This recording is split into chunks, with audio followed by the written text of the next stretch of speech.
That number one tip is really very essential to really making a huge dent in terms of how much you save. Hi everyone, welcome to the Niche of All Trades channel, where we talk about personal finance, personal development, and anything I'm really passionate about. Today we're going to talk about how you can save your money in different ways, and more so the tactics on what you can do. It's not really a discussion on why you should save money, how to figure out your financial independence number. I have made a video on that, and I'll leave that in the description as well. This will be a focus on the specific tactics you can apply in your life and that we're applying in our lives and trying out. And you guys can certainly be the judge and whether you want to try this sort of stuff. These are just suggestions, and so hopefully you enjoy the video. Hit the like button, hit the subscribe button, and the notification bell if you like listening to this type of content, because I will be coming out with more content every week. So let's get right to it. Number one, the biggest impact thing you can do in terms of saving your money would be to either house hack or rent hack. House hacking is where you rent out a portion of your living space that you would own. So for us, that would have been, for example, on the video I did about minimalism and living in a small 2-unit home and renting out a portion of the home. I'll have a link in my description as well. You can see where we rent out the upstairs 1-bedroom unit on the 2nd floor for about $1,100 a month, which reduced our shelter cost down to $700. When I say shelter costs, I mean the mortgage, the utilities, the property tax, the property insurance. We brought that down to $700. That was an example of reducing your shelter costs via house hacking, so renting out a portion of your home. You can rent hack. You probably will have to get permission from your landlord to do this. Same idea. You basically rent out, like if you have a 3-bedroom house that you're renting, you can rent out the other 2 bedrooms, for example, to reduce the overall cost to live at that place. And so you can apply it whether you're renting or you own a space. Shelter can make up like 30% to 40% to 50%, maybe more of your overall expenses. Even as a percentage of your income, it could be, well over 50% these days, especially if you live in a big metropolitan city or the outskirts even. So in that scenario where, my wife and I and our 2 kids, we were living in that 650 square foot bedroom home, we brought down our cost of $700, but $1,100 a month is what we were getting in rent. 1,100 times 12. I shouldn't have decided to do math on the spot here, but damn, I'm gonna have to use a calculator. My brain is not working. So that $1,100 a month amounts to $13,200 in savings in shelter costs a year for us. That number one thing of reducing your shelter costs via house hacking or rent hacking is going to save you more money than the next 9 things I'm going to actually suggest. That's how impactful house hacking and rent hacking is, and I would recommend this to anybody, no matter what life stage, to consider doing this in some form or another. Currently, we have moved to a new place and we're planning to rent out the basement, and we're just working on improving the space so that it is more conducive to renting out the basement. The second money saving tip that we have is that we use a service called Instacart to get our groceries, and it works really well because it saves us a lot of time and money. Typically, once a week we'll go to a grocery store like Walmart, for example, to get our groceries, and it's usually a 2-hour trip. When you bring the kids, you load the kids up, get to the grocery store, and these days there might be a lineup. We spend 2 hours, right? We use this Instacart service where the subscription fee annually is $99 plus tax, and we pick all the items that we want and it gets brought to our doorstep, which is fantastic. And in total, we spend maybe half an hour using Instacart as opposed to going to the grocery store, getting all our stuff, waiting in line, managing the kids. And it's just a way less stressful experience. We value our time. Time is money. I didn't want to sound so cliche, but time is money, right? Shopping for your own groceries? You should only shop for your own groceries if you enjoy shopping for groceries. Otherwise, you ought to have somebody else do it. Thanks, Grant Cardone.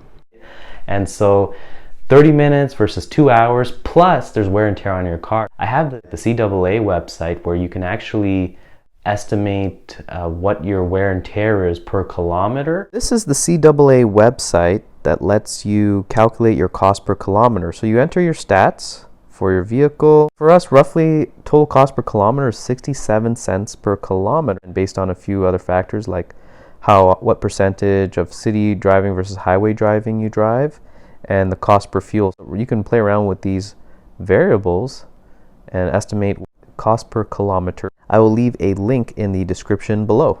As you can see, we calculated round trip 20 kilometers, 50 cents per kilometer wear and tear on the car. That's like $10 per trip that we save on wear and tear on the car as well. If we value our own time as well at, like, let's say $20 an hour, and if it's just one of us going, $20 an hour. If you do that calculation, you'll see that we can save thousands of dollars a year in your time, the wear and tear on your car. This is a huge time saving and money saving thing you can do. That's an hour and a half extra per week that you can use towards, cooking food, your side hustle, reading, spending more time with your kids. Number 3 is your cell phone bill.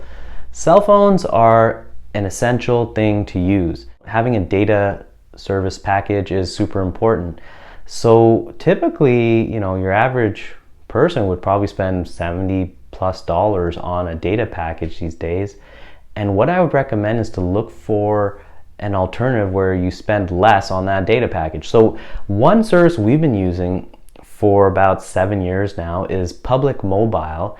They have a package where for $40 you get 4.5 gigs of data, and if you set it to auto pay every 3 months, you get an extra 500 megs. So in total you get 5 gigs for $40, unlimited talk and text, and it works well. That's good enough for us. And so between the two of us, that costs us $80 plus tax, whereas typically it's not unusual for somebody to be paying $80 on one phone plan, right? So that's one service we recommend. Public Mobile, I believe, is owned by TELUS. I've got a link down below for Public Mobile where you get a $10 credit, a one-time credit. Feel free to click the link. I actually get $1 off my plan for every person I refer.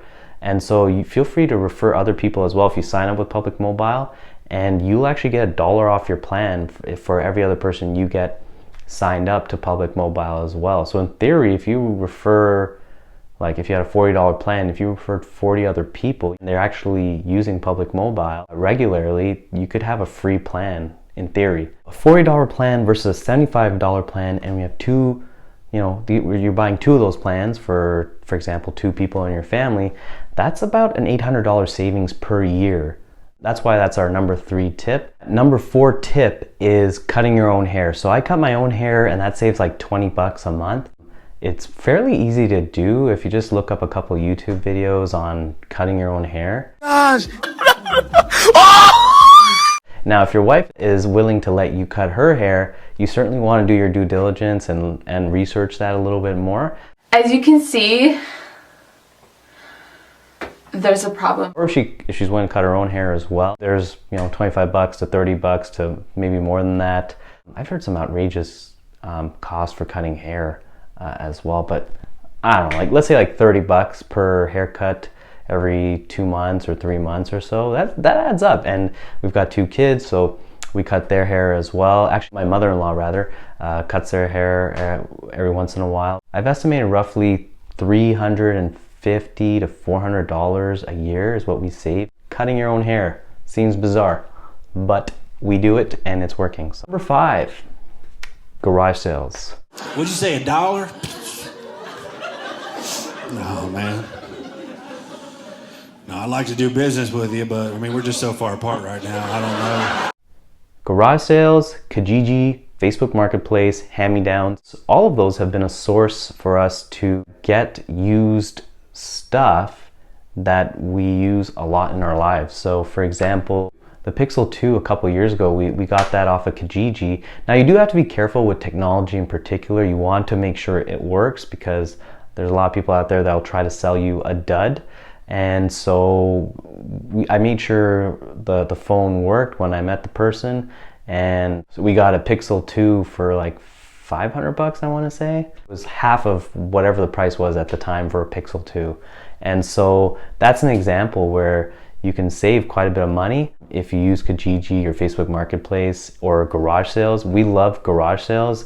We haven't gone this year, but in previous years we've gotten our dining table. Hand-me-downs are great, like our first couch that we still have to this date.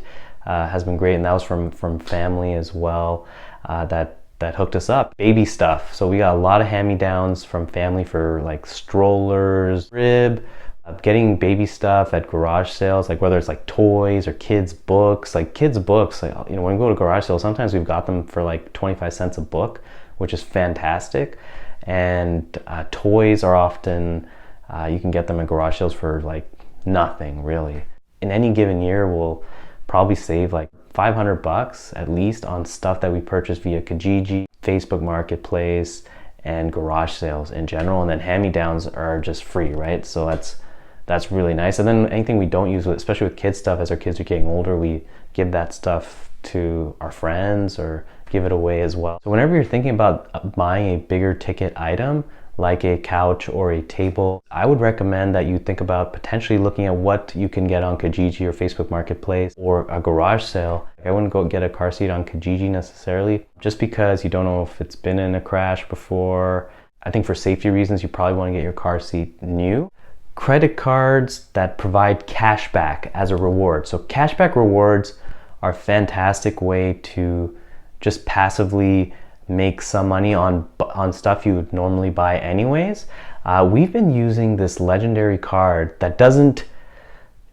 you can't get this card anymore. It was the Capital One Aspire Travel Card. This card is the GOAT, I think, in the past 2 decades. They don't offer this anymore. They discontinued it like 3 or 4 years ago, but they grandfathered anybody who was using this card in. And so what it offered was a 2% cashback rate, flat rate on any purchases.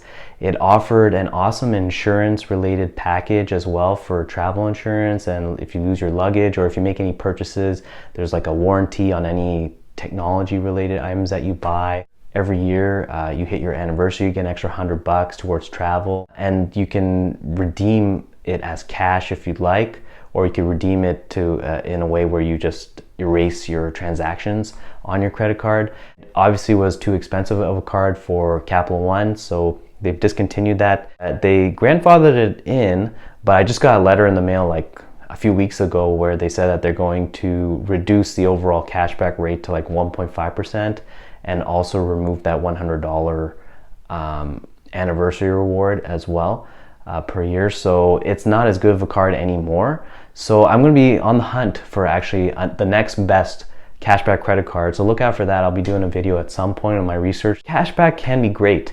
You know, at 2%, we were, depending on your buying behavior, right? It all really depends on your buying behavior. How much do you spend using your credit card? If we were spending about $1,000 on our credit card, that was about $240 a year that we got in cash back. I always get confused with the travel reward cards that say you get a certain amount of miles per dollar spent. At the end of the day, to me at least, I guess I'm a simpleton, but I don't really understand what is a mile worth. At the end of the day, it has a cash value, right? Which is why I like the straight cash back of 2%. That was nice because there wasn't a lot to figure out. It's 2%. That's what you get for every dollar spent. Money saving tip would be to use a website called Ebates. So we've used Ebates over the past like 5 years. I found that it's been useful for one-off type of purchases. Ebates gets you cash back at stores you're going to shop at anyways. So for Amazon, for Home Depot, for Old Navy, Dyson as well, when we bought our Dyson vacuum, great vacuum, you can save quite a bit on one-off type of purchases. I'll leave a link down below for Ebates. You can get $10 in cash back for just signing up, and I get like a bonus as well. Feel free to use it if you like. It's a win-win. Our next money saving tip is using a library card. So library cards. Having fun isn't hard when you've got a library card. Having fun isn't hard when you've got a library card. Very handy, especially for audiobooks. So now with with our library, for example, and with most libraries that you'll go to, they'll usually have an app that you can use so that you can download your audiobook or an ebook and other digital resources like movies as well. We use our library card to get an audiobook and listen to an audiobook. So between my wife and I, if we go through one audiobook a month or like an ebook a month or every couple months, that's quite a bit, you know. So if you can't find your book or audiobook at the library, at that point you can go to Audible and, you know, buy your digital copy of a book if you'd like. I highly recommend checking your library and your online library app to see if that book is there and if it's available, because you'd save yourself like $15 per audio book or digital book on average. Once I get all motivated, like these days I'm super pumped about reading about self-development related items and entrepreneurialism. For us, like I'm going through like one audio book a month, let's say. And so between the two of us, let's say I go through one or two audiobooks a month, that could be like $350, $360 a year. Depends on your usage, right? I could save you a few $100 to like thousands of dollars a year in audiobooks and digital books that you don't have to buy necessarily. The next suggestion, and this is something that we haven't really fully tried and we've only tried by accident, and that's growing your own food. We moved into this new place and we discovered in our backyard that there were raspberries. Several raspberry bushes producing raspberries this year. I am not a green thumb, so this is all new to me. But it's actually pretty fun picking raspberries, and it's a good time. The bushes are a bit thorny though. What we found is that like every 3 or 4 days we end up getting like a pint of raspberries, and it's pretty nice. Our in-laws, they've been growing a ton of zucchini, so they've been giving us zucchini, and you know, we've been making zoodles out of them. And gardening isn't really super interesting to me. It is something that I think we're going to start doing more of, because I can see that, you know, when you're producing your own food, it's kind of rewarding. It's actually fun, like picking raspberries and growing your own stuff. And we're eating healthier. That's, you know, super bonus. Those of you who shop at the grocery store, you can see the price of food is going up like crazy, I find. And so, for example, like that pint of raspberries at No Frills is going for like $4.50 before taxes, so that's like $5. Fun fact, they produce fruit biannually, so every other year. So if they produce fruit this year, then they won't produce fruit next year. So I guess you have to buy several raspberry plants where some produce fruit one year and some produce fruit the next year, so that they rotate and that you will consistently have fruit every year. If you like raspberries that much, it's up to you. In terms of savings on raspberries alone this year, I think we're gonna save like $150 on raspberries. Let me know, leave a comment down below if you're growing any vegetables or fruits and how that's going. Next tip I have is limiting your overall subscriptions if you are using subscriptions. If you're still using regular cable TV, I highly recommend just cutting the cord. In terms of subscription services, it gets kind of crazy with the amount of subscription services that you can end up subscribing to. So you could get your Disney, your Netflix, your Amazon, your HBO, your sport. You know, there's so many different subscriptions. So limiting those, or even swapping subscriptions with those who are in your household. I know legally you generally can do it legally with people that live in your household, but if it's outside your household, technically that's illegal. But if you can do it with people within your household and you swap, like somebody pays for Netflix, somebody pays for Amazon, that would be a great way to save on at least one subscription. You can swap with somebody in your household, if you have a roommate, or like if you're rent hacking, for example, you have a roommate, or if you have family living with you and one person's paying for Spotify, one person's paying for some other subscription, maybe you guys can trade. A Netflix subscription for like 4 people, I think it's roughly like $20 a month. So if you can save on that, that's like $240. Wow, we covered those tips in a lot of detail. For us and our family, the tips that we just covered will roughly in any given year save us about $25,000 to $28,000. It really depends on what your buying behavior is, how often you listen to an audiobook, how often you cut your hair. But what I found was that number one tip that I covered in the first part of the video of house hacking is going to represent over 65% of the money we save using those top 10 tips. That number one tip is really very essential to really making a huge dent in terms of how much you save. Hopefully you guys can try that out, or if you're already doing it, awesome. And if you've watched the video this far, hit the like button, hit the subscribe button, hit the notification bell so that you'll get alerted whenever a new video comes out. And if you want to leave a comment down below, it certainly helps the algorithm if you like the video, or any questions or anything that you're doing right now in terms of saving more money. And we'll see you in the next video. Thank you so much.